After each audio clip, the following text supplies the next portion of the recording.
नमस्कार मित्रांनो, आपल्या नवीन व्हिडिओमध्ये तुमचे स्वागत आहे। आजच्या व्हिडिओमध्ये आपण समर कॅम्प विषयी माहिती पाहणार आहोत। यामध्ये शाळेची नोंदणी कशी करायची, तसेच स्वयंसेवकांची नोंदणी कशी करायची याबाबत सविस्तर माहिती घेऊया। तुम्हाला नम्र विनंती आहे की जर तुम्ही पहिल्यांदाच आपल्या YouTube चॅनेलवर आला असाल तर चॅनेलला लाईक, शेअर आणि सबस्क्राइब करायला विसरू नका। चला तर मग आपल्या व्हिडिओला सुरुवात करूया।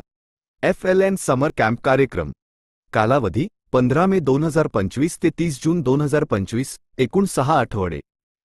5 मार्च 2025 च्या शासन निर्णयानुसार 2026 ते 27 पर्यंत विद्यार्थ्यांच्या अध्ययन क्षमता पूर्ण करण्यासाठी पूर्वतयारी करणे हा या कॅम्पचा उद्देश आहे। सुट्टीच्या वस्तीनुसार एका स्वयंसेवकाला 4 ते 5 विद्यार्थी अध्ययनासाठी नेमून द्यावेत। शाळा स्तरावर नियोजन प्रथम पंधरवडा विद्यार्थ्यांच्या पूर्व चाचणीसाठी असेल। दुसऱ्या ते 5व्या आठवड्यामध्ये ॲक्टिव्हिटी आधारित शिक्षण ॲक्टिव्हिटी बेस्ड लर्निंग असेल, म्हणजे जून 15 ते जून 30 दरम्यान उत्तर चाचणी घेऊन विद्यार्थ्यांचे मूल्यमापन करणे अपेक्षित आहे। कॅम्पचा समारोप दिनांक जून 30 रोजी कॅम्पचा समारोप असेल। त्या दिवशी विद्यार्थ्यांसाठी विविध स्पर्धा, उदाहरणार्थ चित्रकला स्पर्धा, क्रीडा स्पर्धा आणि विविध सांस्कृतिक कार्यक्रम आयोजित करून विद्यार्थ्यांना बक्षिसे द्यावीत। त्याचप्रमाणे विद्यार्थ्यांनी तयार केलेल्या विविध शैक्षणिक साहित्याचे प्रदर्शन भरवून ते पालक आणि ग्रामस्थांना पाहण्यासाठी खुले करावे। समारोपाच्या दिवशी स्वयंसेवकांना प्रमाणपत्र देऊन त्यांचा सन्मान करायचा आहे। ज्या स्वयंसेवकांचे शिक्षण इयत्ता 10वी पेक्षा जास्त असेल त्यांना विनामूल्य डिजिटल कोर्स शिकवला जाईल। स्वयंसेवकांना कोणत्याही प्रकारचे मानधन, पैसे मिळणार नाहीत।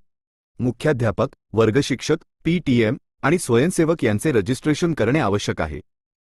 रजिस्ट्रेशन प्रक्रिया 25 एप्रिल 2025 पर्यंत पूर्ण होणे अपेक्षित आहे। त्यानंतर स्वयंसेवकांचे प्रशिक्षण होईल। आश्रमशाळेतील विद्यार्थ्यांना सुट्ट्या असल्यामुळे ते विद्यार्थी घरी गावी जातात। त्यासाठी त्या शाळांना डिजिटल साहित्य पुरविण्यात येणार आहे।